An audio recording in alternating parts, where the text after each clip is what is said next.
Wanita itu memecat saya dari pabrik yang sebenarnya saya miliki sendiri. Dia melakukannya agar bisa lebih leluasa bermesraan dengan suami saya. Dia menatap saya dari atas ke bawah, lalu berkata bahwa perempuan seperti saya hanya pantas mencuci piring di rumah. Saya menerima surat itu dengan tenang. Saya bahkan tersenyum. Dia tidak tahu satu hal. Besok pagi, dia akan berdiri di ruang rapat dengan lutut gemetar. Sementara seluruh dokumen kecurangannya tergeletak di atas meja. Halo sahabat, selamat datang kembali di kanal ini. Sebelum kita mulai, tuliskan dari kota mana kalian menonton di kolom komentar. Jangan lupa dukung kanal ini dengan like dan subscribe, supaya kami makin semangat menghadirkan kisah yang lebih menarik lagi. Sekarang, izinkan saya bercerita. Nama saya Anindya Saraswati. Usia saya 38 tahun. Di pabrik tekstil itu, semua orang mengenal saya sebagai staf logistik biasa. Pekerjaan saya mencatat keluar masuk barang di gudang. Saya datang naik angkutan umum setiap pagi. Saya membawa bekal nasi dalam kotak plastik sederhana. Pakaian saya hanya kemeja katun lusuh dan rok abu-abu yang warnanya sudah pudar. Tidak ada yang tahu siapa saya sebenarnya. Tidak ada yang tahu bahwa nama saya tercantum diam-diam sebagai pemegang saham mayoritas di perusahaan induk yang menaungi pabrik ini. Pabrik tekstil ini. Gudang ini. Mesin-mesin ini. Semuanya berdiri di atas tanah yang akta kepemilikannya ada di brankas pribadi saya. 5 tahun lalu, ayah saya meninggal. Beliau mewariskan seluruh kelompok usaha keluarga kepada saya. Sebuah holding yang membawahi pabrik tekstil, 2 gudang distribusi, dan sebuah perusahaan logistik. Tetapi saya memilih bersembunyi. Saya menanam nama saya di balik lapisan perusahaan, di balik nomini, di balik diam. Saya ingin tahu siapa yang jujur ketika merasa tidak ada bos yang mengawasi. Saya ingin melihat wajah asli orang-orang di sekitar saya, termasuk wajah asli suami saya. Suami saya bernama Rendra, usianya 40 tahun. Dia bekerja sebagai kepala bagian produksi di pabrik yang sama. Kami menikah 8 tahun lalu. Waktu itu, dia hanya operator mesin biasa. Saya mengangkatnya pelan-pelan, lewat jalur yang dia kira murni hasil kerja kerasnya sendiri. Dia tidak pernah tahu bahwa istrinya yang berpakaian lusuh itu adalah pemilik sah tempat dia mencari nafkah. Saya menyembunyikannya karena saya ingin dicintai sebagai Anindya, bukan sebagai pemilik pabrik. Dan untuk sementara, saya percaya dia mencintai saya seperti itu. Saya salah. Pagi itu, suasana pabrik terasa seperti biasa. Suara mesin tenun menderu di lantai produksi. Bau benang dan oli memenuhi udara. Saya duduk di sudut gudang, mencatat angka di lembar logistik dengan pulpen yang tintanya hampir habis. Telepon internal di meja saya berdering. Suara resepsionis memberitahu bahwa saya dipanggil ke ruang manajer keuangan. Saat itu juga, nama manajer keuangan itu adalah Vanessa. Mendengar namanya, saya menarik napas pelan. Saya sudah menduga panggilan ini akan datang. Hanya saja, saya tidak menyangka akan secepat ini. Saya merapikan lembar catatan saya. Saya berdiri. Lalu, saya melangkah menuju lantai 2, menuju ruangan Vanessa. Sepanjang koridor, saya mengingat kembali semua yang terjadi 6 bulan terakhir. Vanessa bukan sekedar manajer keuangan di pabrik ini. Dia adalah perempuan yang selama berbulan-bulan menjalin hubungan gelap dengan Rendra, suami saya. Mereka berdua sering mencuri waktu di jam kerja. Mereka bertukar pesan mesra di bilik layar komputer. Mereka bahkan memakai mobil operasional pabrik untuk pergi berdua, lalu menulis biayanya sebagai pengeluaran dinas. Mereka pikir mereka sangat pintar menyembunyikan semua itu. Mereka pikir staf logistik lusuh seperti saya tidak akan pernah menyadarinya. Mereka lupa satu hal. Saya memperhatikan setiap angka. Saya memperhatikan setiap kwitansi. Saya memperhatikan setiap rupiah yang mereka curi. Saya berhenti di depan pintu kaca buram ruangan Vanessa. Saya mengetuk pelan. Dari dalam terdengar suara nyaring menyuruh saya masuk. Ruangan itu wangi parfum mahal yang menyengat. Vanessa duduk bersandar di kursi kulit besarnya. Penampilannya berlebihan untuk seorang manajer pabrik. Dia mengenakan blus merah menyala dan kalung emas yang sengaja dipamerkan. Kuku-kukunya dicat merah mengkilap. Saat melihat saya, Dia tidak mempersilahkan saya duduk. Dia memandangi saya dari ujung rambut sampai ujung sepatu, seolah saya adalah noda di lantai ruangannya. "Ada apa?" Bu Vanessa memanggil saya. Tanya saya dengan nada datar. Vanessa mendengus. Dia melempar sebuah amplop putih berlogo perusahaan ke atas meja. Amplop itu meluncur dan berhenti tepat di depan saya. "Buka dan baca," perintahnya dengan nada arogan. Saya mengambil amplop itu perlahan. Saya membukanya.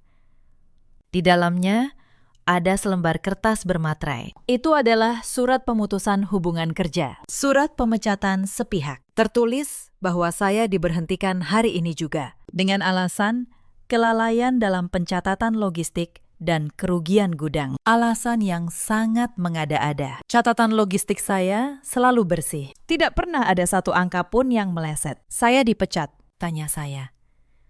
Berpura-pura terkejut. Vanessa tertawa kecil. Tawa penuh kemenangan dan ejekan. Dia mencondongkan tubuh ke depan. "Efektif mulai detik ini. Pabrik ini tidak butuh pegawai lamban yang cuma jadi beban. Selama berbulan-bulan kamu di sini, kamu tidak memberi kontribusi apapun." Saya menatapnya. Di balik kerah blusnya yang rendah, saya melihat sebuah tanda kemerahan di tulang selangkanya. Dan saya mengenali aroma parfum yang menempel samar di ruangan ini. Itu parfum Rendra. Mereka pasti baru saja menghabiskan waktu berdua sebelum saya dipanggil. Pemecatan ini sama sekali bukan soal pekerjaan. Vanessa memecat saya supaya saya pergi dari gedung ini. Dia ingin menyingkirkan mata dan telinga saya, supaya dia dan Rendra bebas mengatur uang perusahaan tanpa takut ada yang mengawasi. Tapi catatan logistik saya bulan lalu dinilai sangat baik. "Bu," kata saya, sengaja memancing.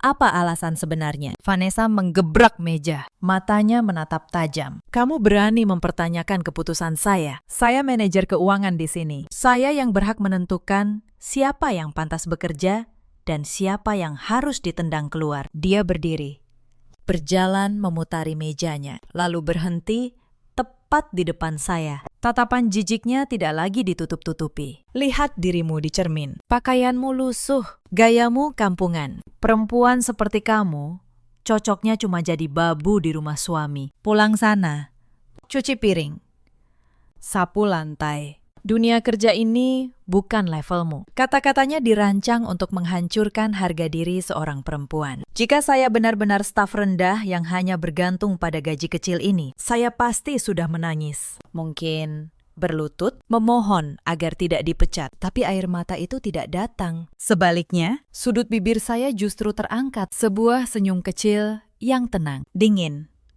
Senyum seseorang yang tahu persis kartu mematikan apa yang sedang dia genggam di balik punggungnya. Melihat senyum saya, kening Vanessa berkerut. "Kenapa kamu senyum-senyum? Apa kamu sudah gila karena dipecat? Cepat tanda tangani surat itu. Beres-beres. Dan keluar dari pabrik ini sekarang juga," bentaknya. Tanpa sepatah kata pembelaan, saya mengambil pulpen dari meja. Dengan gerakan tenang, saya membubuhkan tanda tangan di atas surat itu. Saya tidak marah. Saya justru berterima kasih. Dia baru saja memberi saya jalan keluar yang sempurna dari sandiwara melelahkan yang harus saya mainkan selama berbulan-bulan ini. "Terima kasih atas surat pemecatannya, Bu," kata saya dengan suara jernih. "Pesan Anda soal nasib saya sebagai babu juga akan saya ingat baik-baik." Saya meletakkan pulpen kembali. Saya membalikan badan. Saya berjalan keluar tanpa menoleh. Di koridor, langkah saya jauh lebih tegak dari biasanya. Saya turun ke gudang, mengambil kardus kosong, dan memasukkan barang-barang pribadi saya. Tidak banyak, hanya sebuah cangkir, sebuah payung lipat, dan sebuah map tua. Map yang isinya jauh lebih berharga daripada yang bisa dibayangkan Vanessa. Mari saya ceritakan dari awal. Bagaimana semua kebusukan ini saya temukan satu persatu. 6 bulan lalu, saya mulai mencurigai ada yang tidak beres dengan arus kas pabrik. Sebagai pemegang saham, saya menerima laporan keuangan bulanan dari nomini saya. Angka-angka di laporan itu terlihat rapi, terlalu rapi. Tapi laba bersih pabrik terus menurun. Padahal volume produksi naik. Sesuatu sedang bocor. Dan kebocoran itu selalu meninggalkan jejak. Saya hanya perlu turun langsung untuk mencari jejaknya. Maka saya memutuskan menyamar. Saya masuk ke pabrik saya sendiri sebagai staf logistik biasa dengan nama dan riwayat kerja yang sudah saya atur lewat orang kepercayaan saya. Insiden pertama datang di minggu kedua. Suatu pagi, akun sistem gudang saya tiba-tiba diblokir. Saya tidak bisa lagi melihat data persediaan secara penuh. Ketika saya bertanya ke bagian IT, mereka bilang perintah pemblokiran datang dari ruang manajer keuangan, dari Vanessa. Aneh. Untuk apa seorang manajer keuangan membatasi akses staf logistik ke data gudang sendiri? Kecuali ada sesuatu di data itu yang tidak boleh saya lihat. Saya tidak protes. Saya hanya mencatat tanggalnya di buku kecil saya. Lalu malam itu dari rumah, saya membuka data yang sama lewat akses pemilik yang tidak mereka ketahui. Dan saya menemukan sesuatu. Ada selisih besar antara jumlah bahan baku yang tercatat masuk dan yang benar-benar ada di gudang. Bahan baku senilai ratusan juta rupiah hilang di atas kertas. Tapi malam itu, saya belum tahu siapa yang menari di balik angka itu. Insiden kedua terjadi seminggu kemudian. Gaji saya bulan itu tidak masuk ke rekening pribadi saya. Saya menanyakannya ke bagian penggajian. Mereka bilang ada perubahan data. Gaji saya kini ditransfer ke sebuah rekening bersama, yang katanya rekening rumah tangga. Rekening yang dikelola oleh suami saya, Rendra. Saya pulang malam itu dan bertanya pelan kepada Rendra. Dia menjawab santai, sambil tetap menatap layar ponselnya. Biar lebih praktis. Lagi pula, uangmu kan untuk keluarga juga. Buat apa repot dua rekening? Saya hanya mengangguk. Tapi di dalam hati, saya tahu rekening bersama itu sebenarnya dikelola oleh Vanessa. Saya sudah melihat siapa yang benar-benar memegang kartu ATM-nya. Mereka mulai mengalihkan uang saya, sedikit demi sedikit, ke saluran yang mereka kuasai. Insiden ketiga adalah jebakan pertama yang mereka pasang untuk saya. Vanessa memanggil saya ke ruangannya. Dia menyodorkan sebuah berita acara. Isinya menyatakan bahwa telah terjadi kekurangan persediaan di gudang yang saya tangani. Dia menyuruh saya menandatanganinya. Tanda tangan di sini, ini cuma formalitas. Katanya enteng. Saya membaca dokumen itu pelan. Saya tahu persis apa yang sedang dia lakukan. Dia ingin gudang yang kosong, karena pencuriannya sendiri menjadi tanggung jawab saya di atas kertas. Jika saya menandatangani, saya akan menjadi kambing hitam yang sempurna. Maaf, Bu, saya harus mencocokkan dulu dengan catatan saya. Kata saya, tenang. Wajah Vanessa mengeras. Kamu meragukan saya? Tidak. Bu, saya hanya ingin teliti. Saya keluar dari ruangan itu tanpa menandatangani apapun. Dan malam itu, saya menyalin berita acara palsu itu dengan ponsel saya. Satu lagi bukti masuk ke dalam map saya. Insiden keempat membuat luka di hati saya yang paling dalam. Akhir pekan itu, Rendra mengajak saya makan malam di rumah ibunya. Ibu mertua saya bernama Bu Surti. Usianya 62 tahun. Selama ini hubungan kami biasa saja, tidak dekat. Tidak juga bermusuhan. Tapi malam itu berbeda. Di meja makan, Bu Surti tiba-tiba bicara panjang lebar. Anindya, kamu ini harus tahu diri. Rendra sudah jadi orang penting di pabrik. Kamu masih cuma tukang catat di gudang. Jangan sampai kamu mempermalukan dia. Kalau memang kamu tidak becus kerja, ya di rumah saja, urus suami. Saya menatap piring saya. Rendra di sebelah saya diam saja. Dia membiarkan ibunya menghina saya tanpa membela sedikit pun. Ada perempuan di pabrik itu. Namanya Vanessa ya, lanjut Bu Surti. Ibu dengar dia pintar, cantik, dan punya jabatan. Coba kamu belajar dari dia. Perempuan begitu yang pantas berdiri di samping anak ibu. Saya mengangkat wajah dan tersenyum tipis. Iya, Bu, saya akan ingat itu. Saya tahu sekarang. Vanessa sudah merangkak masuk bahkan ke dalam keluarga ini. Dia sudah menanam benih di telinga ibu mertua saya. Mereka sudah menyiapkan tempat untuknya di kursi yang seharusnya milik saya. Tapi malam itu, mereka tidak tahu apa yang sudah saya siapkan diam-diam di berangkas saya. Insiden kelima adalah saat saya menemukan inti dari kebusukan itu. Suatu malam, saya sengaja kembali ke pabrik dengan akses pemilik. Saya membuka seluruh arsip transaksi keuangan 6 bulan terakhir. Dan di sanalah saya menemukannya. Ada puluhan kwitansi fiktif. Pembelian bahan baku yang tidak pernah ada barangnya. Jasa perawatan mesin dari perusahaan yang ternyata fiktif, didirikan atas nama saudara Vanessa. Setiap bulan, ratusan juta rupiah mengalir keluar dari kas pabrik menuju rekening-rekening bayangan yang semuanya bermuara pada satu orang, Vanessa.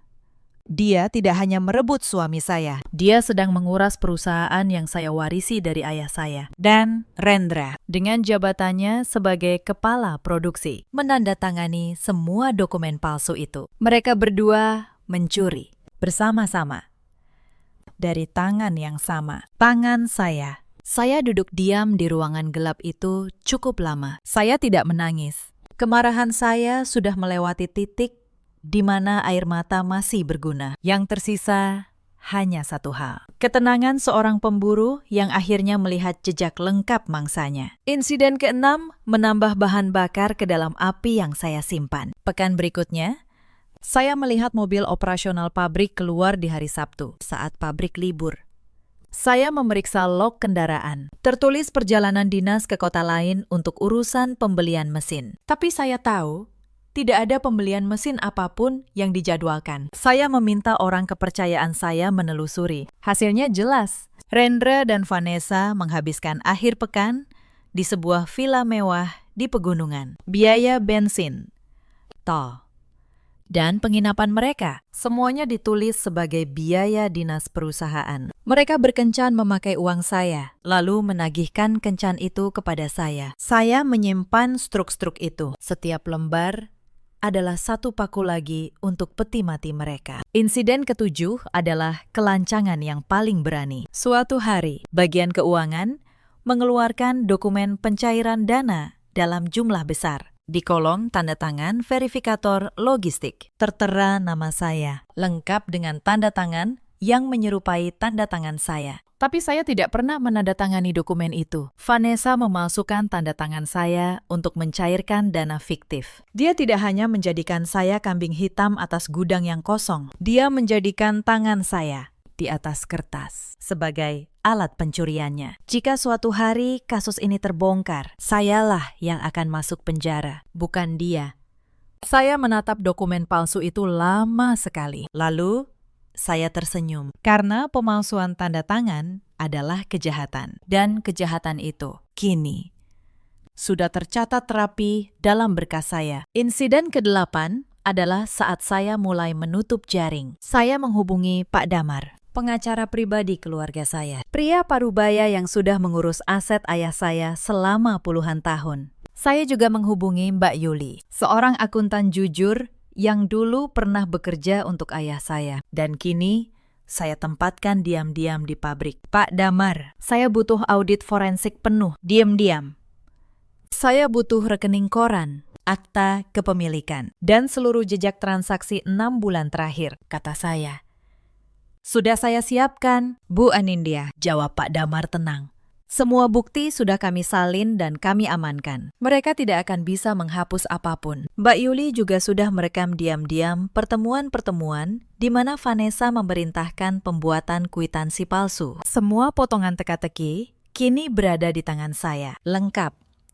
Insiden ke-9 adalah ketika mereka mempercepat langkah mereka sendiri. Saya mendengar dari Mbak Yuli bahwa Vanessa berencana memecat saya secepatnya. Alasannya, kantor pusat akan mengirim tim audit internal dalam waktu dekat. Vanessa panik.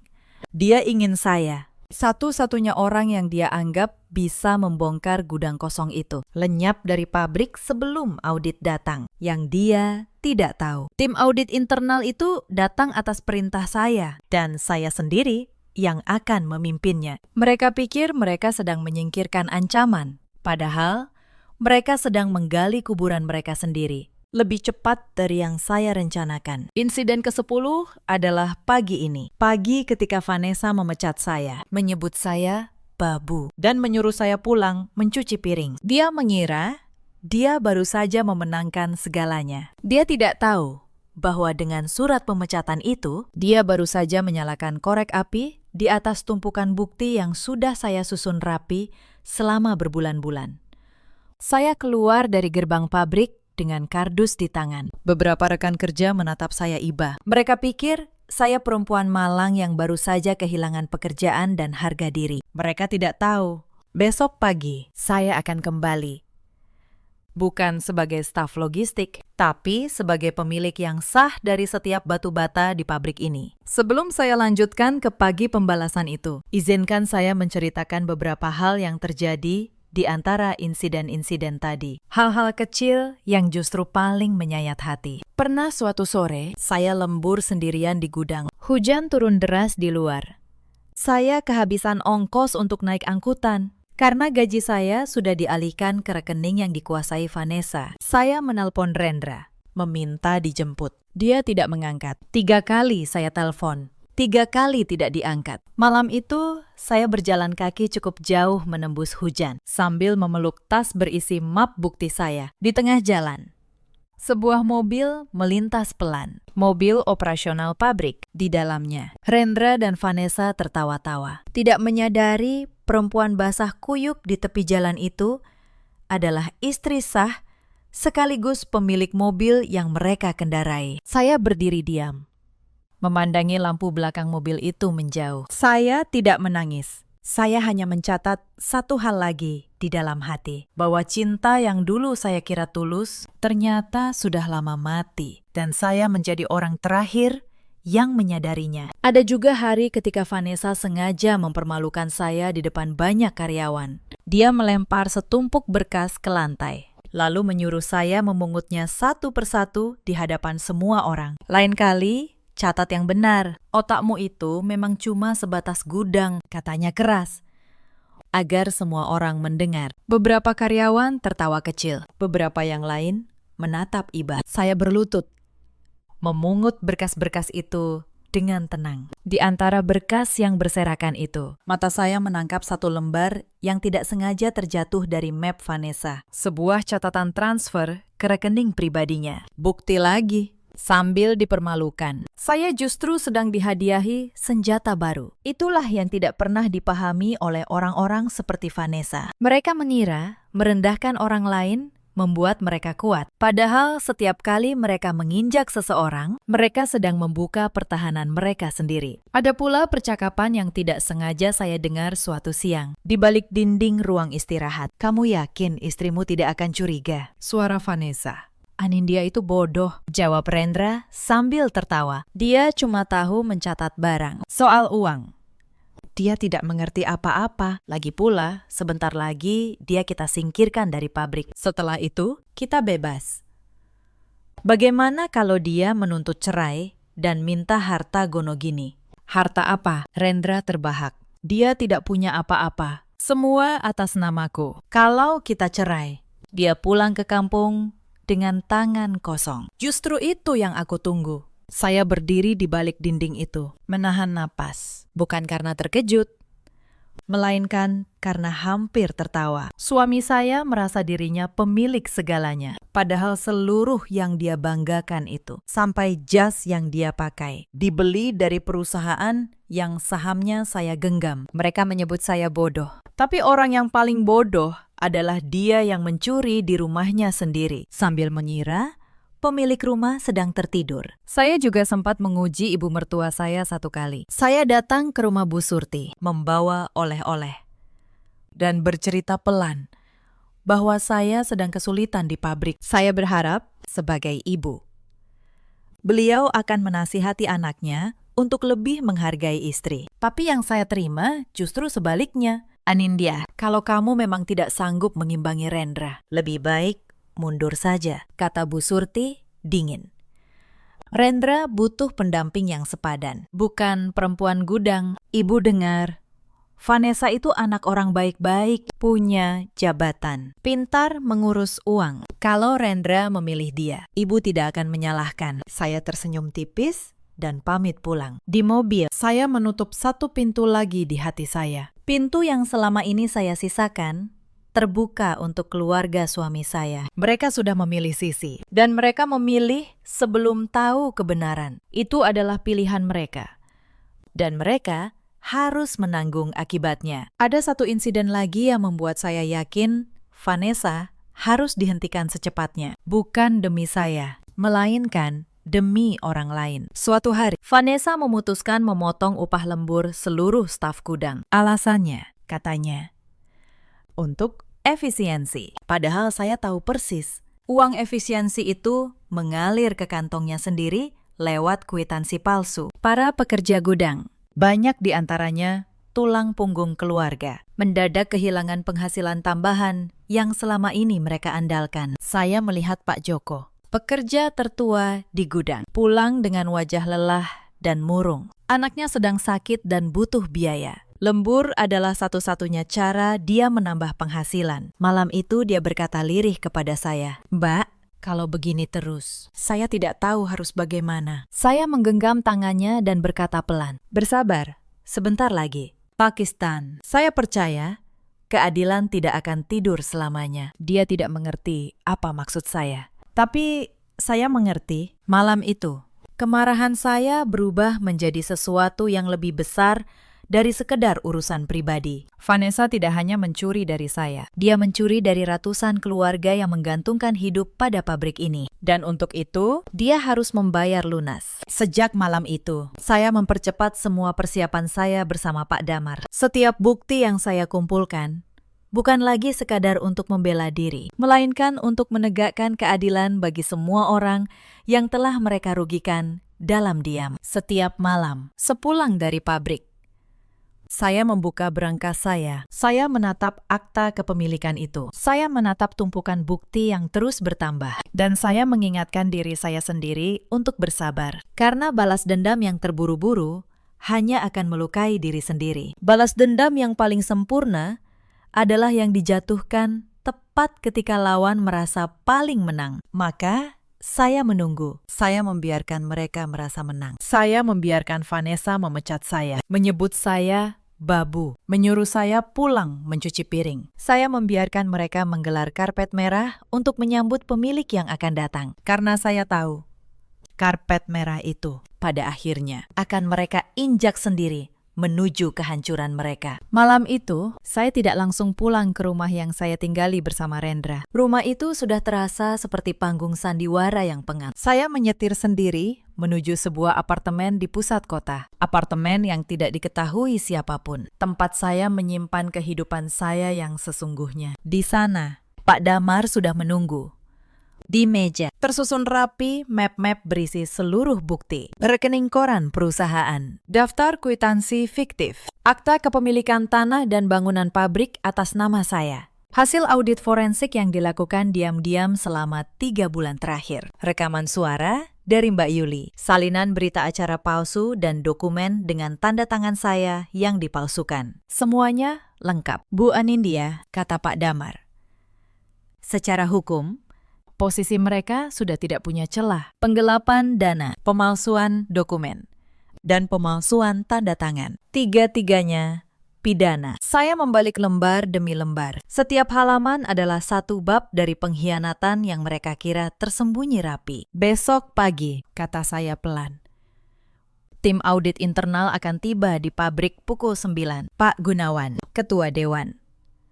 Sudah saya beritahu bahwa pemilik akan hadir langsung. Dia tidak tahu siapa pemilik itu. Pak Damar tersenyum tipis. Mereka akan sangat terkejut. Saya menutup map terakhir. Bukan terkejut, Pakistan. Mereka akan hancur. Saya tidak tidur banyak malam itu. Bukan karena gugup, tapi karena ada ketenangan aneh yang menyelimuti saya. Ketenangan seseorang yang telah lama menanggung beban. Dan kini tahu, bebannya akan segera dilepaskan. Saya teringat ayah saya. Beliau pernah berkata bahwa harta paling berbahaya bukanlah yang dicuri orang asing, melainkan yang dicuri orang yang kita percaya. Karena pencuri asing hanya mengambil uang. Orang yang kita percaya mengambil keyakinan kita pada manusia. Rendra dan Vanessa telah mengambil keduanya dari saya. Uang dan keyakinan. Maka besok, saya akan mengambil kembali semuanya. Dengan bunga. Pagi datang. Langit di luar jendela apartemen berwarna jingga keemasan. Saya bangun.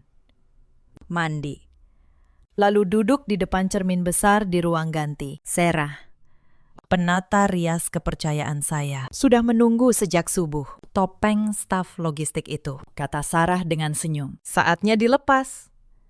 Bu, kemeja katun lusuh dan rok abu-abu pudar yang selama ini saya kenakan. Saya masukkan ke dalam tas. Bukan saya buang, saya simpan. Sebagai pengingat bahwa kerendahan hati bukanlah kelemahan. Rambut saya yang biasanya saya ikat asal, kini ditata rapi dan elegan. Wajah saya yang sengaja saya buat kusam, kini dipoles tipis, menampakkan ketegasan yang selama ini saya sembunyikan. Saya mengenakan setelan jas berwarna biru tua dengan potongan tajam dan presisi, sepatu hak tinggi hitam. Sebuah jam tangan klasik melingkar di pergelangan tangan saya. Tidak mencolok, tapi setiap detailnya berbicara tentang kekuasaan. Saat saya berdiri di depan cermin, bayangan perempuan lusuh yang kemarin dipanggil Babu telah lenyap. Yang terpantul kini adalah Anindya Saraswati, pemilik kelompok usaha yang menaungi pabrik itu. Anak dari pendiri yang namanya dulu disegani seluruh kota. Sorot mata saya tajam, tidak ada lagi keraguan. Sang pemilik telah mengenakan kembali jubahnya. Dan di pabrik sana, mangsa saya sedang sibuk menggelar karpet merah untuk menyambut kedatangan saya. Tanpa tahu siapa yang akan mereka sambut. Saya naik ke dalam mobil. Bukan angkutan umum yang berdesakan seperti 6 bulan terakhir, melainkan sebuah sedan hitam mengkilap. Pak Anto, sopir yang sudah mengabdi pada keluarga saya selama 12 tahun, membukakan pintu dengan membungkuk hormat. Selamat pagi. Bu Anindya, sangat melegakan melihat ibu kembali menjadi diri sendiri, katanya tulus. Selamat pagi, Pak Anto, mari kita ke pabrik. Sudah waktunya pemilik pulang ke rumahnya sendiri, jawab saya. Mobil melaju membelah jalanan kota yang masih lengang. Di pangkuan saya, sebuah tablet menampilkan laporan akhir dari Pak Damar. Saya membaca ulang setiap poin, memastikan tidak ada satu celah pun yang terlewat. Pukul 7 pagi, sebuah surat pemberitahuan resmi telah dikirim ke pabrik. Isinya singkat. Pemilik perusahaan akan melakukan inspeksi mendadak dan rapat luar biasa pada pukul 9 tepat. Saya bisa membayangkan kepanikan yang sedang melanda pabrik saat ini. Dan kepanikan itu, saya tahu, akan segera berubah menjadi keruntuhan. Saat mobil saya memasuki gerbang pabrik, pukul masih menunjukkan 8:40 menit. Dari kaca mobil, saya melihat kesibukan luar biasa. Karyawan berlarian membersihkan halaman. Sebuah karpet merah digelar dari pintu utama. Di antara kerumunan itu, saya melihat Pak Gunawan, ketua dewan yang selama ini menjadi pengurus bayaran. Mondar-mandir dengan wajah pucat. Dan di sana, di dekat pintu masuk, berdiri Rendra dan Vanessa. Rendra mengenakan setelan terbaiknya. Vanessa berdiri di sampingnya dengan gaun yang anggun, riasan sempurna, dan senyum kemenangan yang sama seperti kemarin. Mereka berdua sedang bersiap menjilat pemilik perusahaan yang akan datang. Mereka berharap dengan kesan pertama yang sempurna, karir mereka akan melesat. Saya turun dari mobil perlahan. Pak Anto membukakan pintu. Untuk sesaat, seluruh halaman terdiam. Semua mata tertuju pada perempuan berjas biru tua yang baru saja keluar dari sedan hitam itu. Vanessa adalah orang pertama yang wajahnya berubah. Senyumnya membeku, matanya melebar. Dia mengenali wajah itu. Meski seluruh penampilannya kini berbeda jauh. Anindya, bisiknya. Hampir tak terdengar. Rendra di sebelahnya tampak seperti melihat hantu. Cangkir kopi di tangannya bergetar. Saya melangkah di atas karpet merah yang sebenarnya mereka siapkan untuk menyambut saya. Saya berhenti tepat di depan keduanya. Saya menatap Vanessa dengan tatapan yang sama datar seperti kemarin, ketika dia memanggil saya Babu. Selamat pagi.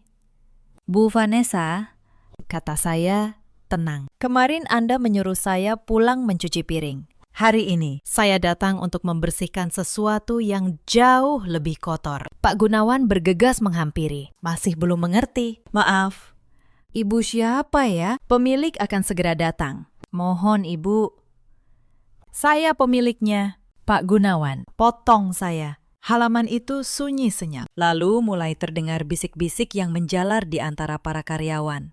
Nama saya Anindya Saraswati, putri tunggal pendiri kelompok usaha ini, pemegang saham mayoritas dari perusahaan induk yang memiliki pabrik ini. Akta tanah dan bangunan tempat kalian berdiri sekarang atas nama saya.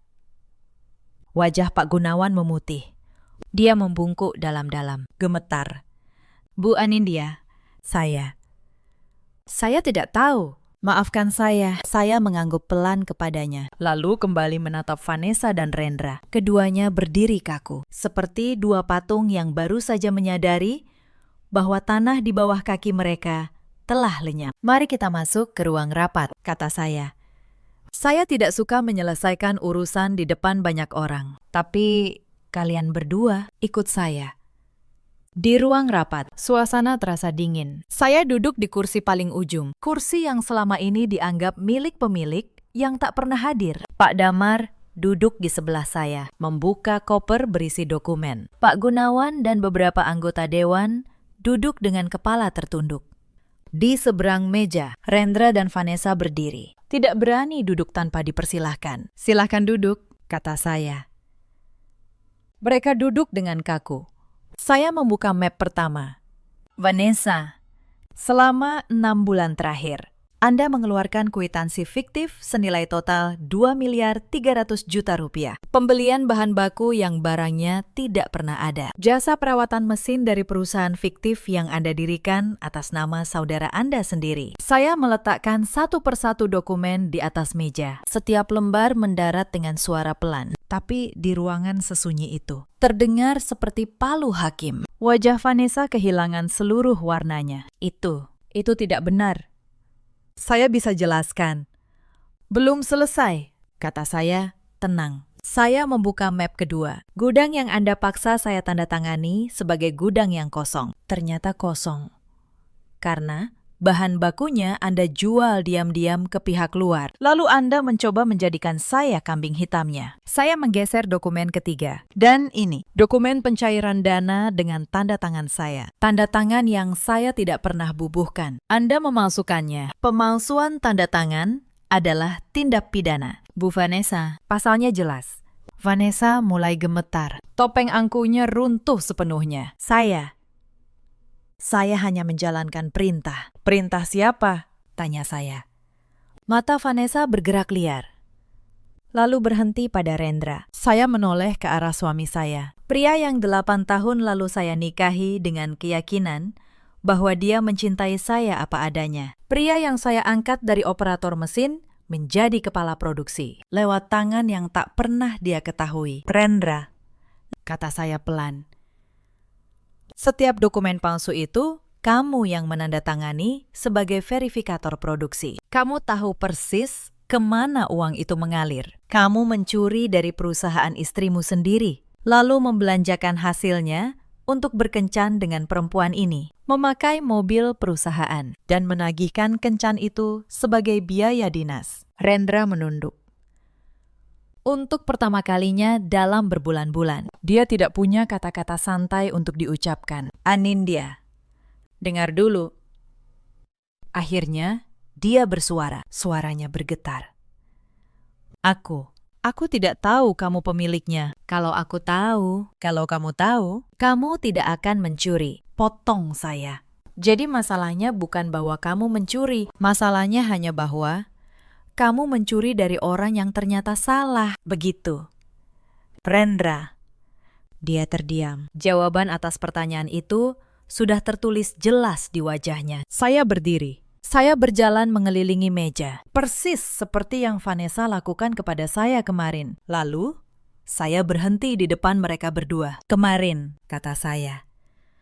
Anda berdua merasa di atas awan. Anda merasa telah berhasil menyingkirkan istri bodoh yang menghalangi kebebasan kalian. Anda menyebut saya babu. Anda menyuruh saya mencuci piring di rumah. Saya menatap Vanessa. Hari ini, izinkan saya membalas pesan Anda. Anda benar.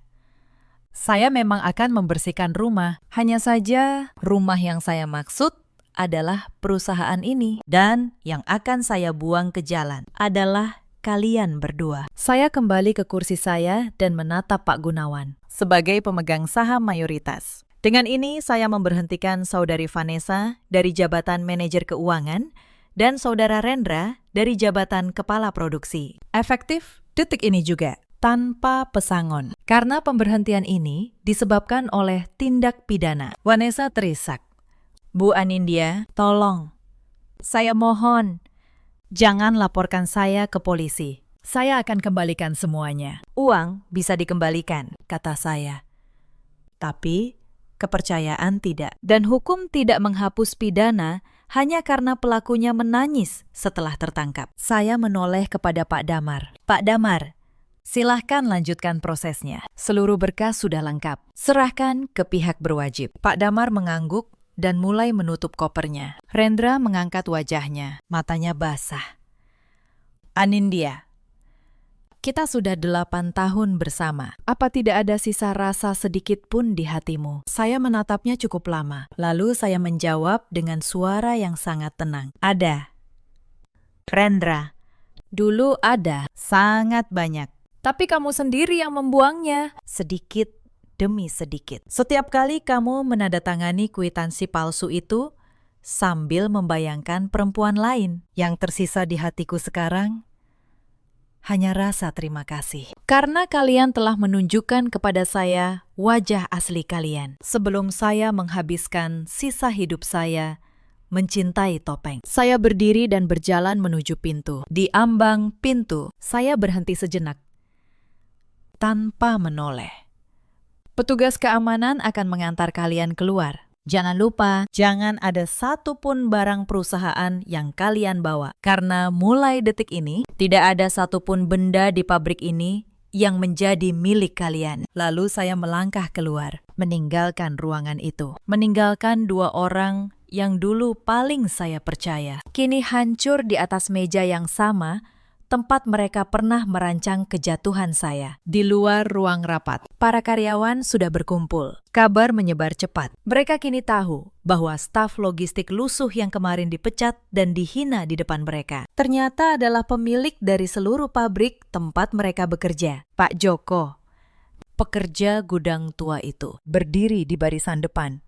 Matanya berkaca-kaca. Dia teringat malam ketika dia mengeluh soal upah lembur yang dipotong. Dan saya berkata bahwa keadilan tidak akan tidur selamanya. Kini dia mengerti maksud kata-kata itu. Saya berhenti di hadapan mereka semua. Mulai hari ini, kata saya, seluruh upah lembur yang dipotong secara tidak sah akan dikembalikan. Penuh. Tidak ada lagi pemotongan yang tidak jelas. Tidak ada lagi uang kalian yang mengalir ke kantong orang yang tidak berhak. Suara tepuk tangan pecah di koridor itu. Beberapa karyawan menangis. Bukan tangis sedih, melainkan tangis lega. Tangis orang-orang kecil yang akhirnya merasa dilindungi. Saya menatap wajah-wajah itu satu persatu. Wajah-wajah jujur yang selama 6 bulan ini menemani saya dalam penyamaran. Mereka pernah berbagi bekal nasi dengan saya. Mereka pernah meminjamkan payung saat saya kehujanan. Mereka memperlakukan saya dengan baik bukan karena tahu saya pemilik, melainkan justru karena mengira saya sama rendahnya dengan mereka. Dan itulah yang membedakan mereka dari Vanessa dan Rendra. Kebaikan sejati tidak menunggu untuk tahu siapa yang sedang kita hadapi. Kebaikan sejati lahir dari hati, bukan dari hitungan untung rugi. Saya tahu mulai hari itu. Pabrik ini bukan lagi sekedar warisan ayah saya. Ia menjadi rumah. Rumah bagi setiap orang yang pernah memperlakukan saya sebagai manusia. Ketika saya tidak punya apa-apa untuk ditawarkan selain ketulusan. 3 bulan berlalu sejak pagi itu. Vanessa kini menghadapi proses hukum atas penggelapan dana dan pemalsuan dokumen. Seluruh harta yang dia kumpulkan dari hasil mencuri, mobil mewah, dan perhiasan yang selama ini dia pamerkan, telah disita untuk mengganti kerugian perusahaan. Perusahaan fiktif milik saudaranya ditutup. Nama baiknya, yang selama ini dia bangun dengan kepalsuan, runtuh dalam 1 pagi. Rendra juga menghadapi proses yang sama. Kami resmi bercerai, karena seluruh aset memang atas nama perusahaan dan atas nama saya. Dia keluar dari pernikahan itu persis seperti yang dulu dia rencanakan untuk saya, dengan tangan kosong. Bedanya, kali ini, kekosongan itu adalah buah dari perbuatannya sendiri. Ibu mertua saya, Bu Surti, datang ke pabrik beberapa minggu kemudian. Dia menangis, memohon agar saya mencabut tuntutan terhadap anaknya. Dia memanggil saya Nak, dengan suara yang dulu tidak pernah selembut itu. Saya menyambutnya dengan sopan. Saya menyuguhinya teh. Lalu, saya berkata pelan, "Bu, dulu saya pernah datang ke rumah ibu, meminta sedikit pembelaan sebagai menantu. Saat itu, ibu menyuruh saya mundur. Saya menghormati pilihan ibu waktu itu. Sekarang, saya mohon ibu juga menghormati jalan hukum yang sedang berjalan. Ini bukan urusan saya membenci Rendra. Ini soal keadilan atas uang yang dicuri dari ratusan karyawan yang jujur di pabrik ini." Bu Surti terdiam.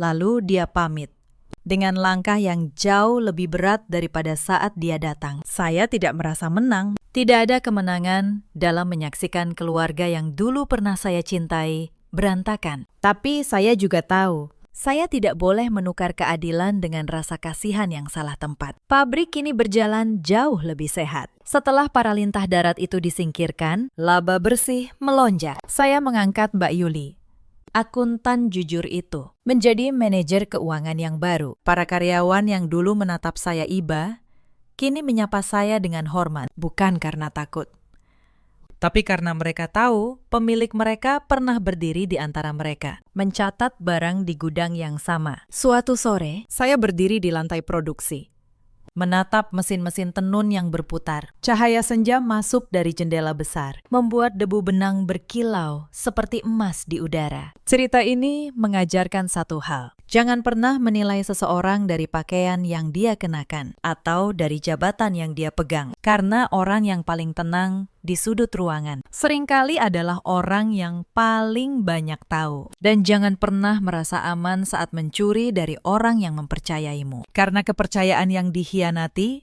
selalu kembali sebagai tagihan yang harus dibayar lunas. Di luar sana, ada banyak perempuan yang mengalami apa yang dulu saya alami. Direndahkan di tempat kerjanya sendiri. Dikhianati oleh orang yang paling dia percaya. Disuruh diam, disuruh mundur, disuruh tahu diri. Kepada kalian semua, saya ingin berkata, kekuatan kalian tidak ditentukan oleh seberapa keras suara orang yang menghina kalian. Kekuatan kalian ditentukan oleh seberapa tenang kalian menyimpan kebenaran sampai waktunya tiba. Ada juga banyak suami seperti Rendra di luar sana. Lelaki yang merasa istrinya tidak berarti apa-apa sampai dia kehilangan segalanya. Dan baru sadar bahwa rumahnya selama ini berdiri di atas tanah milik perempuan yang dia campakkan. Dan ada pula banyak perempuan seperti Vanessa yang mengira kecantikan dan kelicikan bisa merebut hidup orang lain. Mereka lupa bahwa setiap istana yang dibangun di atas kebohongan, pondasinya hanyalah pasir. Saya berjalan keluar dari lantai produksi, menyusuri koridor menuju kantor saya di lantai atas. Di tangan saya tergenggam secangkir kopi hangat. Bukan kopi mahal dari kafe, melainkan kopi tubruk sederhana. Sama seperti yang dulu saya seduh setiap pagi sebagai staf logistik. Karena pada akhirnya, saya menyadari sesuatu. Topeng staf logistik yang dulu saya kenakan bukanlah kebohongan. Itu adalah bagian dari diri saya yang paling jujur. Bagian yang ingat, rasanya berdiri di bawah. Rasanya diremehkan. Rasanya berjuang. Dan justru karena saya pernah berdiri di bawah, saya tahu persis bagaimana memperlakukan setiap orang yang kini berdiri di bawah saya. Dengan hormat, dengan adil, dengan kemanusiaan. Badai yang dulu menghancurkan rumah tangga saya ternyata adalah cara semesta membersihkan jalan saya. Membuang yang palsu agar yang sejati bisa tumbuh. Mereka memanggil saya babu dan mereka membuang saya ke jalan. Tapi mereka lupa bahwa seorang pemilik sejati tidak butuh izin siapapun untuk kembali menduduki kursinya. Saya berdiri di puncak gedung pabrik saya, memegang kendali penuh atas hidup saya sendiri. Masa lalu sudah selesai, dan lembaran baru saya baru saja dimulai. Sebuah lembaran yang saya tulis dengan tangan saya sendiri, dengan kepala tegak, dan dengan senyum yang kali ini tidak akan pernah lagi berani diremehkan oleh siapapun. Dalam hidup, kita memang tidak bisa memilih siapa yang akan mengkhianati kita. Tapi kita selalu bisa memilih bagaimana kita bangkit setelahnya. Ceritakan kisah kalian di kolom komentar. Terima kasih sudah menemani saya sampai akhir. Suami saya baru 3 hari berangkat ke luar negeri. Lalu, ibu mertua saya duduk di depan saya, tersenyum. dan berkata pelan, "Hutang ibu 150 juta. Para penagih itu tidak mau uang. Mereka maunya kamu. Nak, temani bos mereka 1 malam. Dan semuanya lunas." Dunia saya runtuh saat itu juga. Tapi yang tidak ia tahu, malam itu saya mulai menulis sesuatu di balik kartu identitas saya. Halo, sahabat semua. Selamat datang kembali di kanal ini. Sebelum kita masuk ke cerita yang akan membuat dada kalian sesak ini, bantu dukung kanal kecil ini dengan klik tombol like, subscribe, dan tulis nama serta kota kalian di kolom komentar. Kalau sudah siap, mari kita mulai. Nama saya Mawar Anjani, 28 tahun. Saya bekerja sebagai akuntan lepas, menangani pembukuan untuk beberapa toko di kawasan Bintaro. Sudah 3 tahun saya menjadi istri Aris, dan 3 tahun pula saya belajar bahwa angka tidak pernah berbohong. Sementara manusia seringkali iya. Aris, suami saya, orang yang sederhana. Ia hanya karyawan biasa di sebuah perusahaan logistik, tapi hatinya besar saat ia mendapat tawaran kerja di sebuah proyek konstruksi di luar negeri. Gaji 3 kali lipat untuk kontrak 2 tahun. Kami berdua menangis. Bukan karena senang, karena tahu 2 tahun itu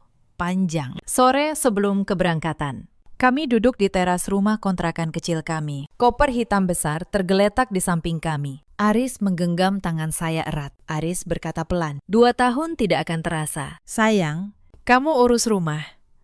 Aku kirim uang tiap bulan." Tahu-tahu, aku sudah berdiri di depan pintu lagi. Saya mencoba tersenyum, tapi yang keluar hanya tarikan bibir yang kaku. Saya menatapnya lama, lalu saya berbisik, "Mas, ingat satu hal, di sini.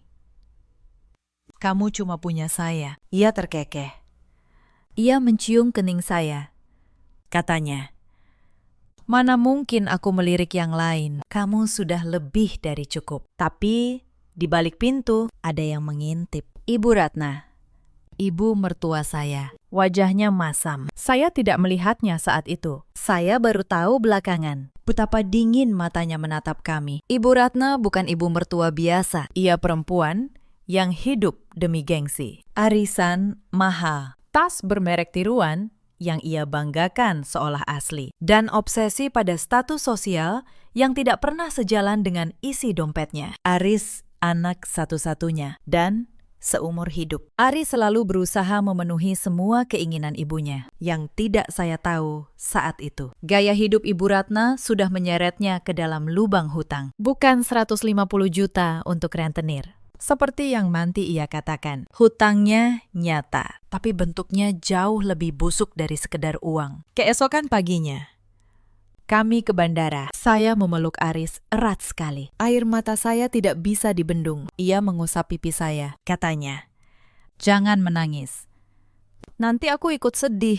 Lalu, ia melepaskan pelukan, mencium kening saya untuk terakhir kali, melambaikan tangan. Saya membalas lambaian itu sampai punggungnya hilang di balik gerbang keberangkatan. Saya tidak tahu, itu adalah hari terakhir saya merasa aman di rumah sendiri. Hari-hari pertama tanpa Aris terasa hampa. Setiap sudut rumah terasa sepi. Saya menyibukkan diri dengan pekerjaan pembukuan, dan sesekali menelpon Aris untuk melepas rindu. Saya pikir 2 tahun ini akan berat, tapi sederhana. Saya salah besar. Seminggu setelah Aris pergi, pintu rumah saya diketuk keras. Saya membuka pintu dan mendapati Ibu Ratna berdiri di sana. Wajahnya pucat pasi. Ia langsung memeluk saya, seolah baru lolos dari maut. "Mawar, tolong ibu," katanya.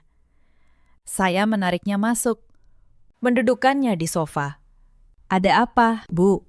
Kok panik begini?" Ia menghela napas panjang. "Mawar, kamu tahu kan, ibu punya beberapa hutang." "Setahu saya tidak ada." "Bu, bukannya Mas Ari sudah membereskan semua hutang ibu yang dulu?" Tanya saya, bingung. "Ini beda. Ini lebih besar, 150 juta, bisiknya. Menunduk. Saya hampir pingsan mendengar angka itu, 150 juta. Itu hampir setara dengan 2 tahun gaji Aris di luar negeri. Kenapa bisa sebanyak itu? "Bu," Ibu Ratna mulai mengeluarkan air mata. "Ibu terjerat investasi. Ibu cuma mau bantu kalian. Ibu pikir kalau untung, ibu bisa belikan kalian rumah. Tapi kenapa ibu tidak bilang ke Mas Aris? Ia menggeleng cepat. Jangan sampai Aris tahu. Ini hutang ke rentenir. Nah, penagihnya bukan orang biasa. Mereka preman. Tadi mereka datang, mengancam akan membongkar semuanya ke Aris kalau ibu tidak bayar besok. Ancaman itu seperti petir di siang bolong. Bagaimana caranya kita dapat uang sebanyak itu dalam semalam? Bu, Ibu Ratna menatap saya dengan tatapan penuh harapan. Tatapan yang nanti akan saya benci seumur hidup. Ada satu cara, mawar. Tapi ibu tidak yakin kamu mau. Saya menelan ludah. Cara apa? Ia bangkit, mendekat. Suaranya turun jadi bisikan. Mereka tidak minta uang. Mereka minta kamu. Temani bos preman itu 1 malam. Lalu, hutang ibu lunas. Tubuh saya membeku. Saya tidak bisa berkata-kata. Ibu, bercanda. Kan? Ia menggenggam tangan saya. Ibu tidak bercanda. Ini satu-satunya cara. Mereka bilang suka padamu sejak melihat fotomu di ponsel ibu. Saya menggeleng. Air mata saya menetes. Tidak.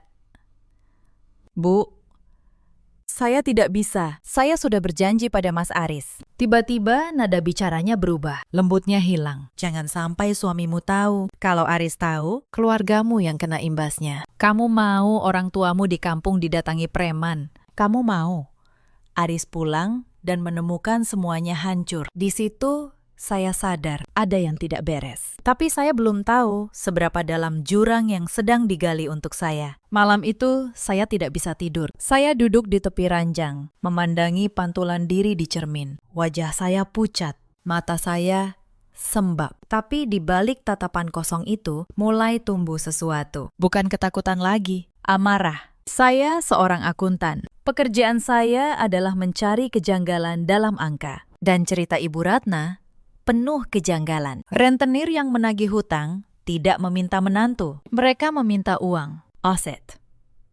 Surat berharga. Yang diminta Ibu Ratna ini bukan logika rentenir. Ini logika perdagangan manusia. Saya mengambil selembar kertas. Saya mulai menulis. Bukan surat untuk Aris. Sebuah catatan, tanggal, jam, dan kalimat persis yang Ibu Ratna ucapkan. Saya lipat kecil. Saya selipkan di balik kartu identitas dalam dompet saya. Kalau sesuatu terjadi pada saya, setidaknya ada jejak. Keesokan paginya, saya pura-pura menurut. Saya bilang pada Ibu Ratna, "Baik, Bu, saya akan ikut." Wajahnya langsung berseri, senyum kemenangan. Ia tidak sadar, ia baru saja membangunkan sesuatu dalam diri saya. Sore itu, sebuah mobil hitam berhenti di depan rumah. Seorang lelaki turun, tinggi, berjaket gelap, wajah dingin. Namanya, kemudian saya tahu, Bima.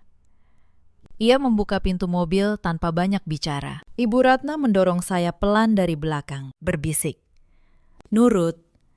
Ya, demi keluarga." Saya masuk ke mobil itu dengan kaki gemetar. Sepanjang jalan, Bima tidak bicara, hanya menyetir. Matanya lurus ke depan. Saya menggenggam dompet saya erat-erat. Jari saya menyentuh lipatan kertas di dalamnya. Saya berdoa dalam hati, "Astagfirullah, lindungi saya."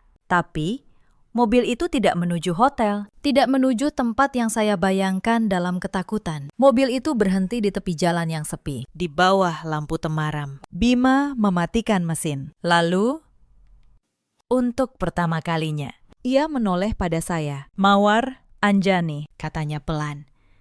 Suaranya tidak seperti preman. Saya tahu siapa Ibu Ratna, dan saya tahu apa yang ia lakukan padamu. Kamu bukan korban pertama. Jantung saya berhenti sejenak. Apa maksud Anda? Bima mengeluarkan sebuah kartu dari saku jaketnya. Bukan kartu preman, sebuah tanda pengenal. Saya sedang menyelidiki jaringan yang menjebak perempuan dengan modus hutang palsu. Mertuamu salah satu perantaranya. Dan kamu sekarang satu-satunya orang yang bisa membantu saya menjeblokkan dia ke penjara. Dunia saya berputar, bukan karena takut lagi, karena lega. Karena untuk pertama kalinya dalam seminggu, ada seseorang yang berkata, "Kamu tidak salah. Dan kamu tidak sendirian." "Apa yang harus saya lakukan?" tanya saya. Suara saya bergetar. Bima tersenyum tipis. Senyum pertama yang tulus. Untuk sekarang. Pulanglah.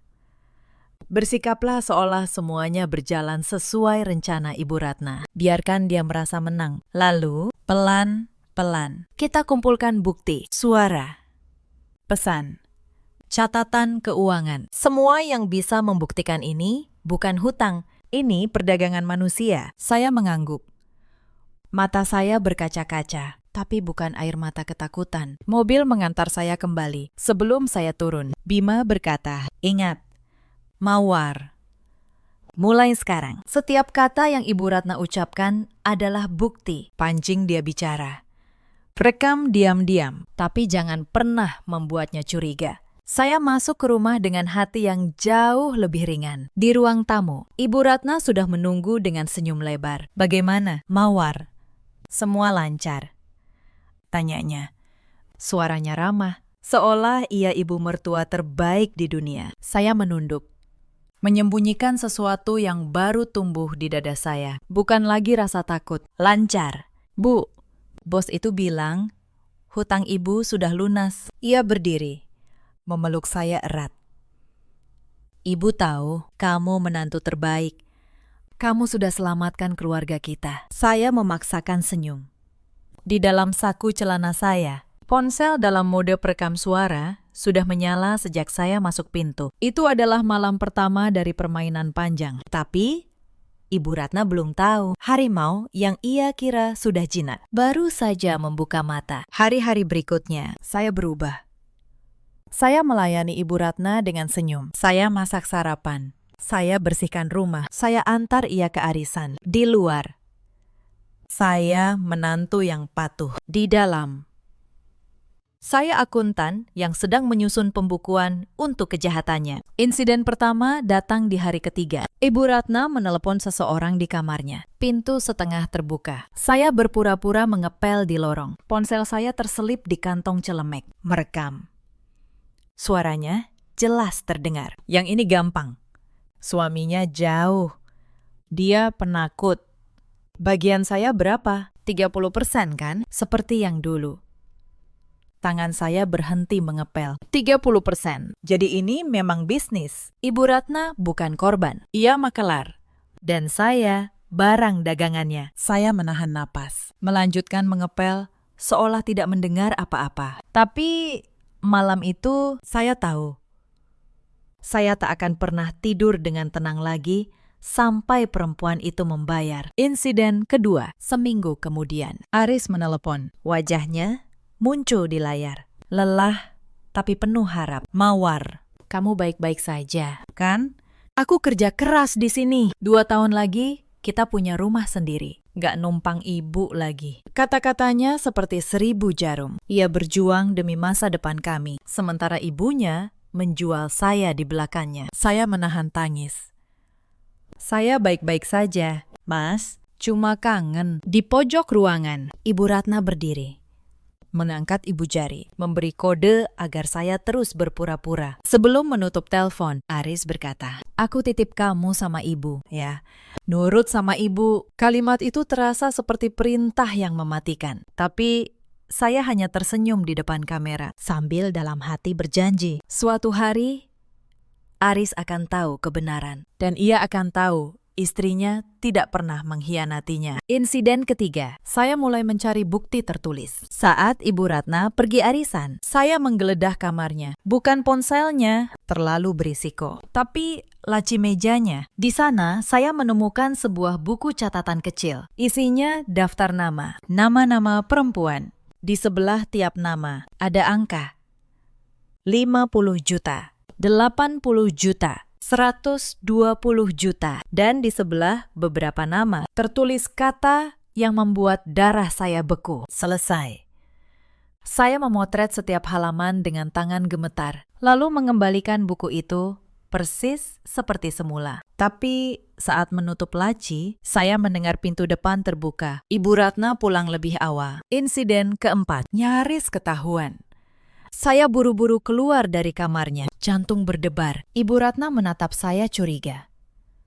Ngapain kamu di kamar ibu? Otak akuntan saya bekerja cepat. mengembalikan handuk ibu yang sudah saya cuci. Bu, tadi saya gantung di kamar mandi ibu. Saya tunjukkan handuk di tangan saya, yang memang sengaja saya bawa untuk alasan. Ia menatap saya lama, lalu mengangguk pelan. Malam itu, saya hampir tidak bisa bernapas saking takutnya. Tapi saya tahu, mundur sekarang berarti kalah selamanya. Insiden kelima, kedok adik ipar terbuka. Wulan, adik Aris, datang menginap. Saya selalu mengira ia tidak tahu apa-apa. Saya salah. Malam itu, saya mendengar Wulan dan Ibu Ratna bicara di dapur. Wulan berkata, "Bu, yang Mbak Mawar itu sudah dibayar belum? Wulan butuh buat bayar cicilan motor." Ibu Ratna menjawab, "Sabar. Begitu uangnya cair, bagianmu Ibu kasih." Saya berdiri di balik tembok. Ponsel merekam. Hati hancur. Bukan hanya satu monster, ini sarang. Insiden keenam, Bima memberi saya alat. Kami bertemu diam-diam di sebuah warung kopi pinggir kota. Ia menyerahkan sebuah perekam kecil. Lebih baik dari ponsel. Pasang di ruang tamu, katanya. Pancing, dia mengaku soal angka, soal persentase, soal nama bos yang ia maksud. Kita butuh dia menyebut transaksi secara eksplisit. Lalu, ia menatap saya serius. Tapi kalau kamu merasa terancam, sedetik pun, kamu telepon saya. Nyawamu lebih penting dari bukti apapun. Saya pulang dengan perekam itu. Saya pasang di balik vas bunga di ruang tamu. Lalu, saya mulai memancing. Insiden ketujuh. Jebakan pertama. Saat sarapan, saya pura-pura cemas. "Bu, kalau nanti bos itu datang lagi, minta yang kedua kali gimana?" Saya takut. Ibu Ratna, yang merasa di atas angin, menjawab santai. "Tenang, si bos namanya Pak Herman. Dia langganan ibu. Sekali bayar 50 juta masuk ke rekening ibu. Sisanya buat lunasin. Kamu cukup nurut. Ibu yang atur semuanya." Perekam di balik vas merekam setiap kata. Nama, angka, rekening, pengakuan.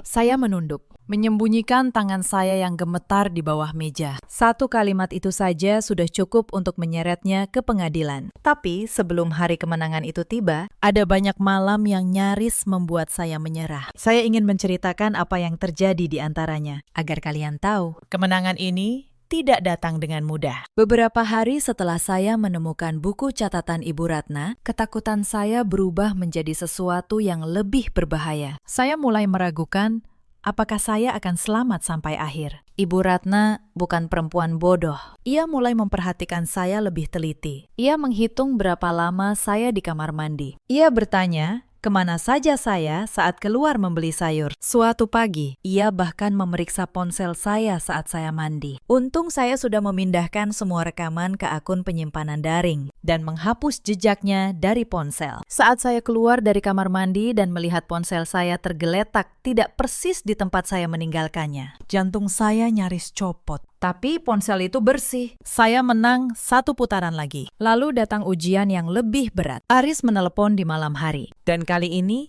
suaranya berbeda. "Mawar, ibu cerita, kamu sering keluar malam. Kamu kemana saja?" Rupanya Ibu Ratna sudah mulai meracuni pikiran Aris dari jauh. Menyiapkan alibi seandainya rencananya terbongkar. Ia ingin Aris percaya bahwa sayalah yang berkhianat. Hati saya hancur mendengar nada curiga dalam suara suami saya. Saya ingin sekali menjelaskan semuanya. Ingin sekali berteriak, "Ibumu menjualku." "Mas, tapi saya tahu kalau Aris tahu sekarang, ia akan panik.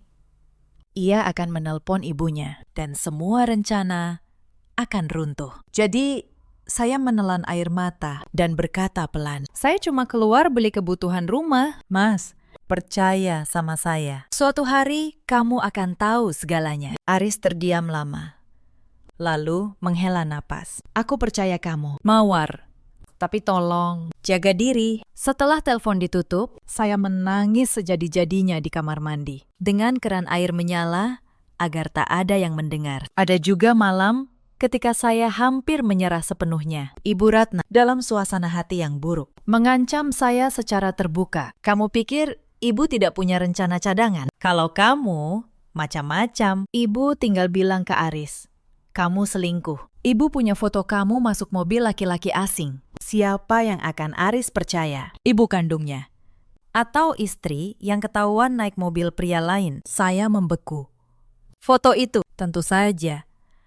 adalah foto saya masuk ke mobil Bima. Ibu Ratna telah memutarbalikkan bukti penyelamatan saya menjadi senjata untuk menjebak saya. Malam itu, saya menelpon Bima dengan tangan gemetar, hampir putus asa. Dia punya foto saya masuk mobilmu.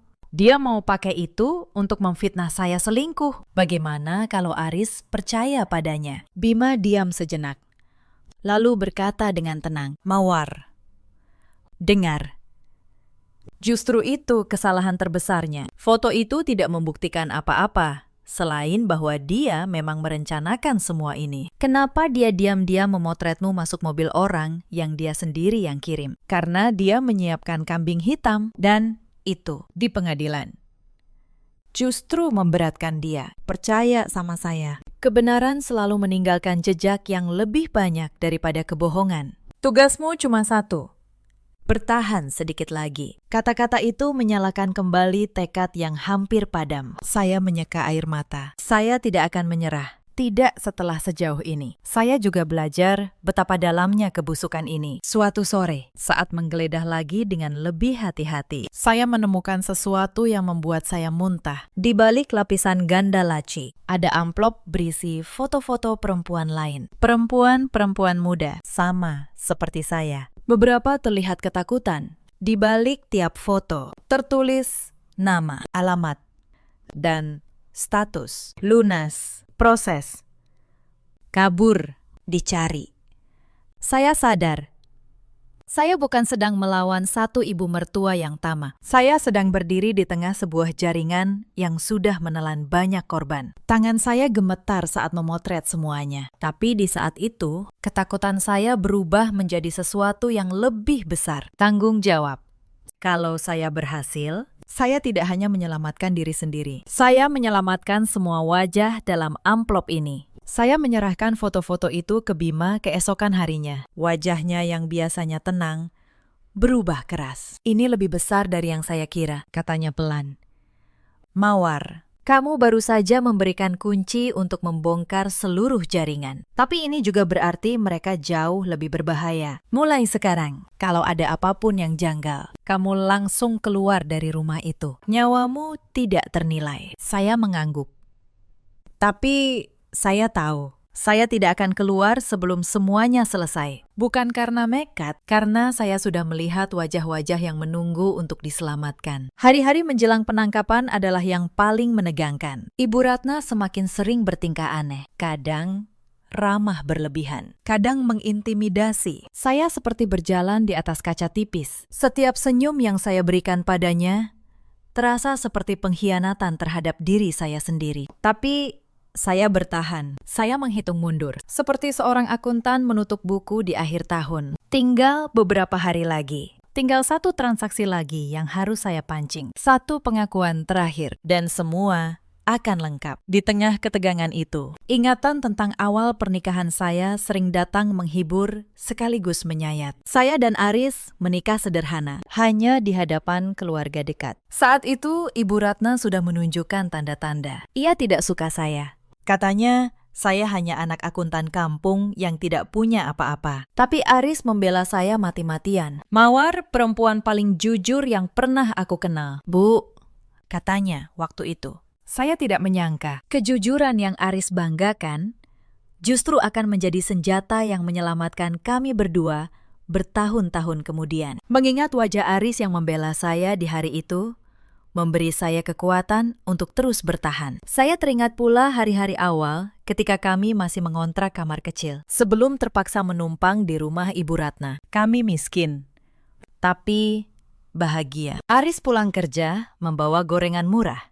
Dan kami makan sambil menonton televisi tua yang gambarnya kadang bergaris. Ibu Ratna selalu menyindir kemiskinan kami, membandingkan Aris dengan anak-anak tetangga yang lebih sukses. Tekanan itulah yang akhirnya mendorong Aris menerima tawaran kerja di luar negeri, demi membuktikan ia bisa membahagiakan ibunya. Ironisnya, justru saat Aris pergi untuk membahagiakan sang ibu itulah yang mengkhianatinya paling dalam. Saya menyimpan kepahitan ini dan menjadikannya bahan bakar untuk tidak menyerah. Saya juga teringat sejak awal pernikahan. Ibu Ratna selalu meminjam uang dari Aris dengan berbagai alasan. Aris, sebagai anak yang berbakti, Selalu memberi.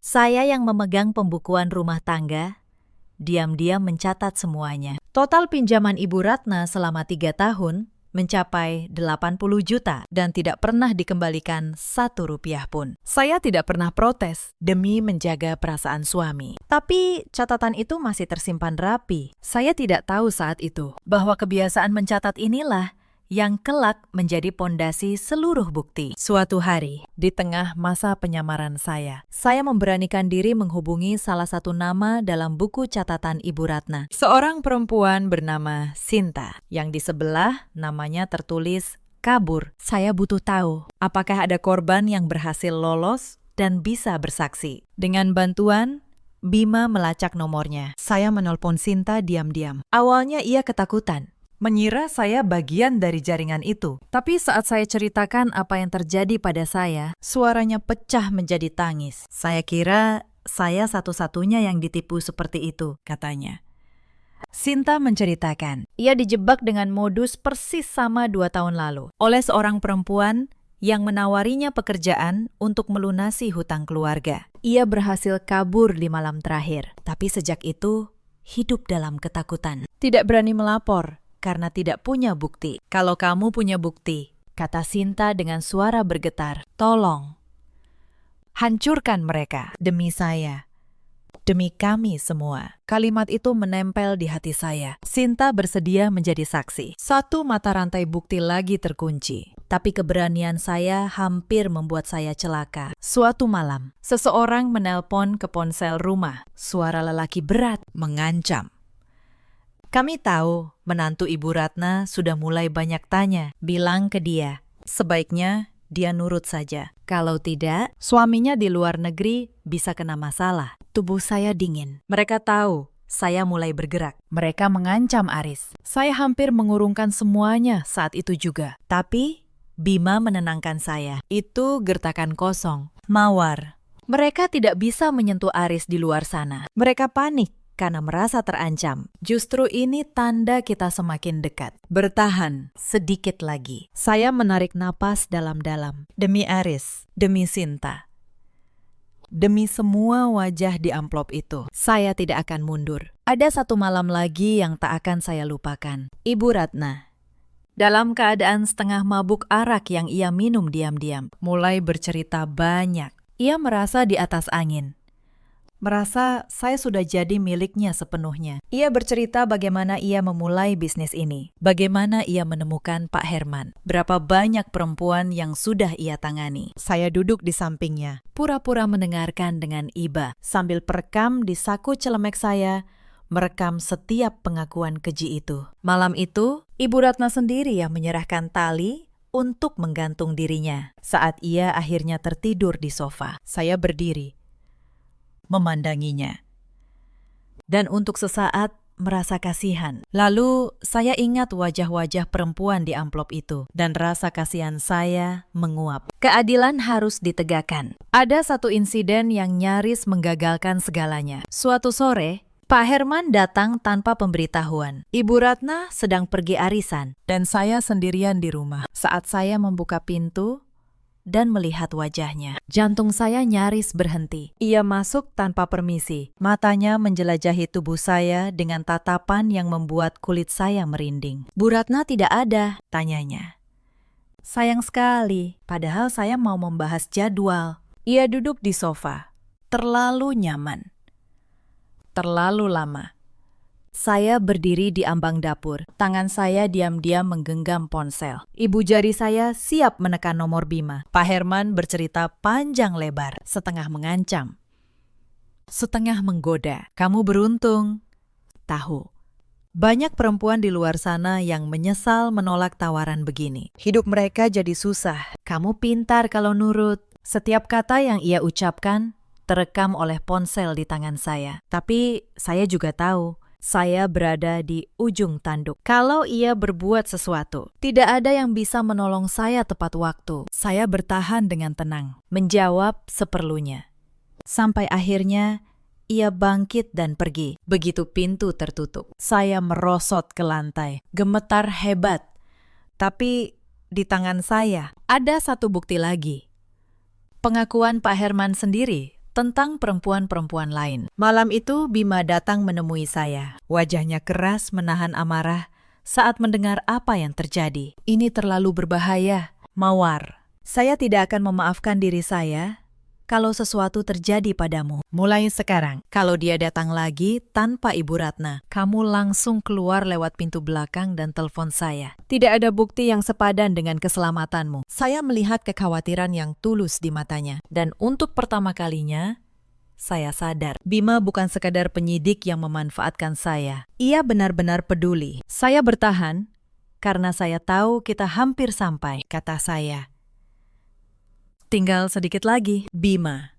Saya tidak mau berhenti di garis akhir. Bima menghela napas, lalu mengangguk. Ia mengeluarkan sebuah dokumen dari tasnya. Kalau begitu, kita harus mempercepat. Ini surat perintah yang sedang saya urus. Begitu, kita punya rekaman transaksi uang yang jelas. Kita bergerak. Jadi yang kita butuhkan tinggal satu, momen di mana Pak Herman menyerahkan uang ke Ibu Ratna. Dan keduanya menyebut tujuannya secara terang-terangan. Kamu sudah memberi saya hampir semua. Tinggal puncaknya. Saya mengangguk mantap. Saya tahu persis bagaimana memancing momen itu. Sebagai akuntan, saya paham.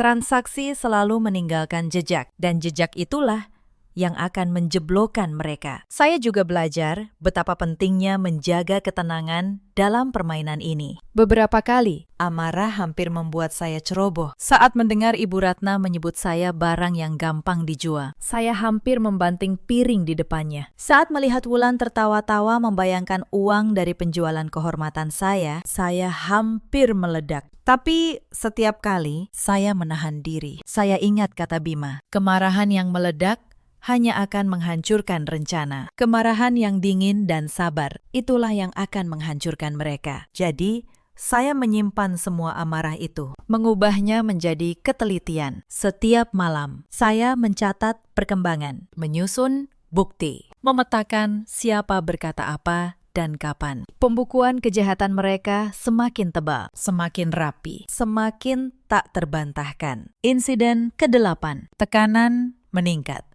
3 hari kemudian, Ibu Ratna mengatakan, bos itu ingin saya datang lagi. Kali ini, saya tahu. Ini bukan ancaman kosong. Saya menelepon Bima malam itu. Suara saya gemetar. Dia mau saya pergi lagi, besok malam. Saya takut. Bima menjawab tenang. Jangan panik. Besok, bukan kamu yang pergi. Besok, kami yang datang. Tapi sebelum itu, saya butuh satu hal lagi. Saya butuh dia menerima uang di depanmu. Transaksi yang bisa dilihat. Kamu sanggup? Saya menarik napas dalam. Sanggup. Malam itu, saya hampir tidak tidur. Tapi, untuk pertama kalinya, ketakutan saya bercampur dengan sesuatu yang lain. Tekad.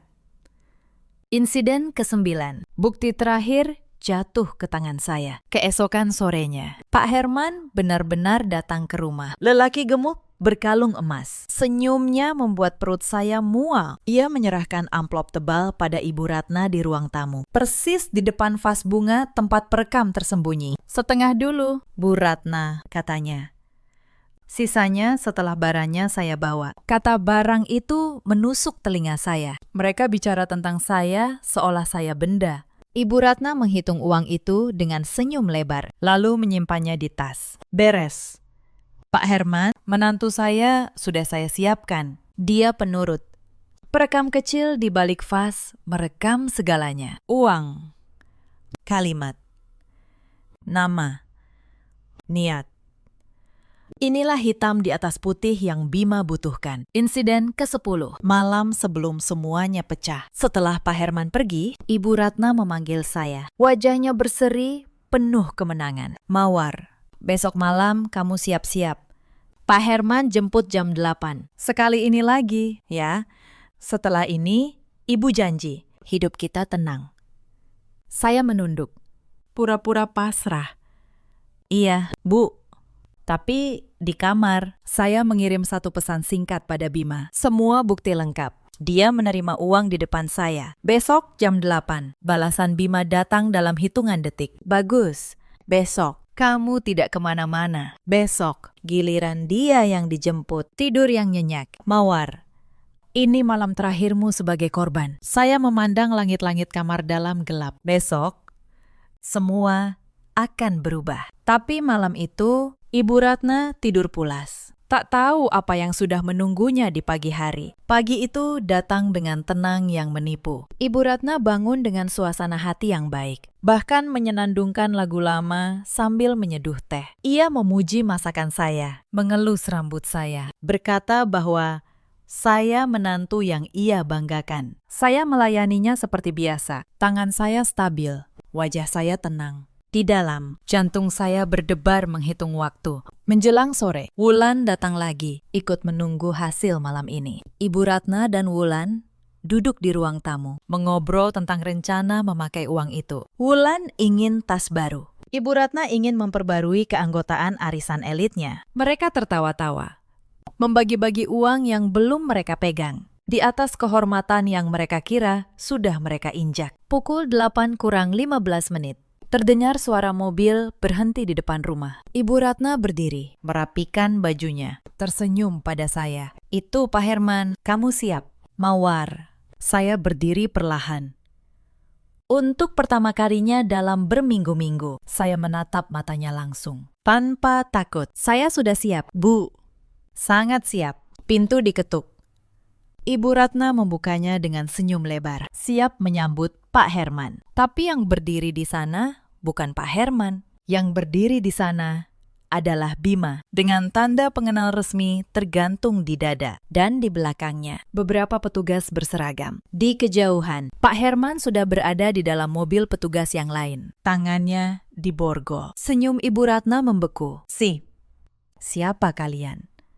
Bima melangkah masuk. Suaranya tenang, tapi menggetarkan. Ratna Wijaya. Anda ditahan atas dugaan perdagangan manusia, penipuan, dan eksploitasi. Anda berhak untuk diam. Tapi sejujurnya, Bu, lebih baik Anda diam. Karena semua yang sudah Anda ucapkan sudah cukup. Wajah Ibu Ratna berubah putih. Ia menoleh pada saya. Matanya melebar penuh ketidakpercayaan. Mawar, kamu, apa yang kamu lakukan? Saya melangkah maju. Tangan saya tidak gemetar lagi. Saya mengeluarkan ponsel saya dan memutar satu rekaman. Suara Ibu Ratna sendiri memenuhi ruangan. Menantu saya sudah saya siapkan. Dia penurut. Lalu rekaman kedua. Bagian saya 30% kan? Seperti yang dulu. Lalu yang ketiga, daftar nama di buku catatannya. Terpampang di layar. Saya menatapnya. Suara saya rendah, tapi setiap kata jatuh seperti palu. Ibu mengira saya barang dagangan. Ibu lupa. Bu, saya seorang akuntan. Pekerjaan saya mencatat setiap angka, setiap nama, setiap kebohongan ibu. Sudah saya catat. Ibu menjual kehormatan saya untuk 30%. Sekarang, biar pengadilan yang menghitung berapa harga yang harus ibu bayar. Ibu Ratna jatuh terduduk di lantai. Air mata buayanya keluar lagi. Kali ini bercampur kepanikan asli. Mawar, ibu hilaf. Ibu salah. Tolong, nak, demi Aris. Demi cucu ibu nanti, jangan bawa-bawa nama Aris. Potong saya. Mas Aris bekerja membanting tulang di negeri orang demi keluarga ini. Dan ibu di belakangnya menjual istrinya. Ibu tidak pantas menyebut namanya. Wulan, yang sejak tadi terdiam di sudut, mencoba menyelinap keluar lewat pintu belakang. Tapi seorang petugas sudah menunggunya. Anda juga ikut kami, Mbak. Rekaman menyebut nama Anda, menerima bagian. Wulan menjerit. Menyangkal. Tapi semuanya sudah terlambat. Hitam di atas putih tidak bisa dibantah. Saat petugas menggiring Ibu Ratna keluar, Ia berhenti di depan saya. tatapan terakhirnya bukan penyesalan, Tapi kebencian. "Kamu menghancurkan keluarga ini," desisnya. Saya menatapnya balik dengan tenang. Tidak. Bu, Ibu yang menghancurkannya. sejak ibu memutuskan menjual menantu sendiri, saya hanya menolak menjadi korban berikutnya di buku catatan ibu. Mobil petugas membawa mereka pergi. Rumah yang tadinya penuh kepalsuan, kini sunyi. Saya berdiri di ruang tamu yang kosong, memegang ponsel di tangan. Untuk pertama kalinya dalam berminggu-minggu, saya bisa bernapas lega. Bima menghampiri saya. Kamu luar biasa, Mawar. Tanpa keberanianmu, tidak akan ada satupun perempuan dalam buku catatan itu yang bisa diselamatkan. Berkat bukti darimu, kami bisa melacak jaringan ini lebih jauh. Ada belasan perempuan lain. Kamu menyelamatkan mereka semua. Mata saya berkaca-kaca, bukan karena takut, bukan karena sedih, karena lega. Saya cuma ingin pulang ke suami saya dengan kepala tegak, kata saya. Bima tersenyum, dan kamu akan melakukannya. Malam setelah penangkapan, rumah terasa asing dalam keheningannya. Untuk pertama kalinya dalam berminggu-minggu, tidak ada yang mengawasi saya. Tidak ada yang harus saya layani dengan kepalsuan. Saya duduk di ruang tamu yang sama tempat Ibu Ratna pernah menawarkan saya seperti barang dagangan. Tapi kali ini, saya yang menjadi pemilik rumah ini. Pemilik hidup saya sendiri. Lalu datang bagian yang paling saya takuti. Saya harus menelpon Aris. Saya harus menceritakan semuanya. Tangan saya gemetar saat menekan nomornya. Saat wajahnya muncul di layar, lelah. Seperti biasa, saya tidak bisa lagi menahan tangis. Mawar, kenapa kamu menangis? Tanyanya panik. Pelan-pelan, dengan suara terbata, saya menceritakan semuanya. Tentang hutang yang ternyata palsu, tentang tawaran keji ibunya, tentang Bima yang ternyata penyidik, tentang buku catatan, foto-foto perempuan, rekaman. Dan penangkapan sore tadi, saya menceritakan semuanya, tanpa menyembunyikan apapun. Di seberang sana, Aris terdiam lama. Wajahnya berubah-ubah, dari tidak percaya ke marah. Lalu hancur, lalu ia menangis. Seorang lelaki dewasa, jauh di negeri orang, menangis terseduh di depan layar ponsel. Maafkan aku, Mawar, katanya berulang-ulang. Maaf aku menitipkanmu pada perempuan itu. Maaf aku tidak ada saat kamu menghadapi semua ini sendirian. Maaf, aku sempat meragukanmu. Saya menggeleng. Air mata mengalir deras. Kamu tidak perlu minta maaf. Mas, kamu tidak tahu. Yang penting sekarang, kebenaran sudah terungkap. Dan saya tidak pernah sedetik pun mengkhianati janji saya padamu. Aris menatap saya melalui layar. Matanya merah. Kamu perempuan paling kuat yang pernah aku kenal. Mawar, aku akan pulang. Aku akan urus kontrak ini secepatnya dan pulang menemanimu. Tidak usah, kata saya tegas. Selesaikan tugasmu. Pulang dengan kepala tegak. Seperti saya akan menghadapi pengadilan dengan kepala tegak. Kita berdua sedang berjuang untuk masa depan yang sama. Jangan biarkan perbuatan ibumu menghancurkan apa yang sudah kita bangun. Aris tersenyum di tengah air matanya. Untuk pertama kalinya sejak ia pergi, saya merasa kami benar-benar satu tim lagi. Proses hukum berjalan beberapa bulan. Saya menjadi saksi utama. Di ruang sidang, saya menghadapi Ibu Ratna untuk terakhir kalinya. Ia tampak jauh lebih tua, lebih kuyu.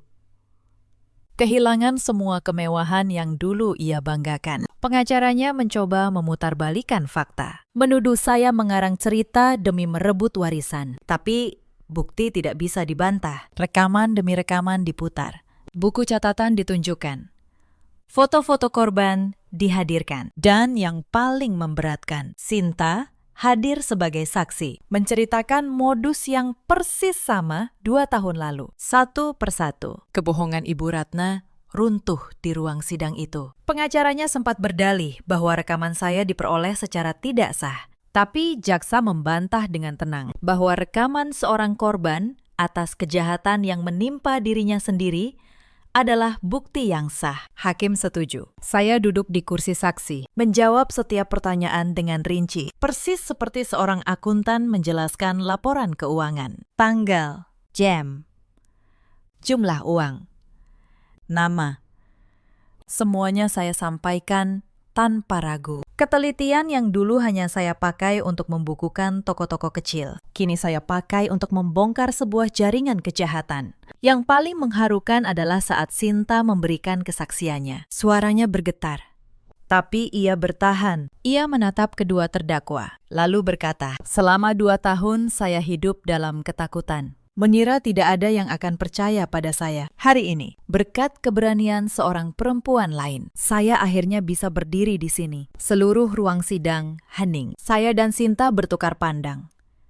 Dan dalam tatapan itu, ada ikatan yang hanya dimengerti oleh mereka yang pernah selamat dari jurang yang sama. Pak Herman, Yang ternyata adalah otak jaringan ini. Terbukti telah memperdagangkan belasan perempuan dengan modus hutang palsu. Wulan terbukti menerima bagian dari hasil kejahatan. Dan Ibu Ratna, sang perantara, yang menjual menantunya sendiri, dijatuhi hukuman yang setimpal. Saat hakim membacakan vonis, Ibu Ratna menoleh pada saya. Tidak ada penyesalan di matanya, hanya kebencian. Tapi saya menatapnya dengan tenang.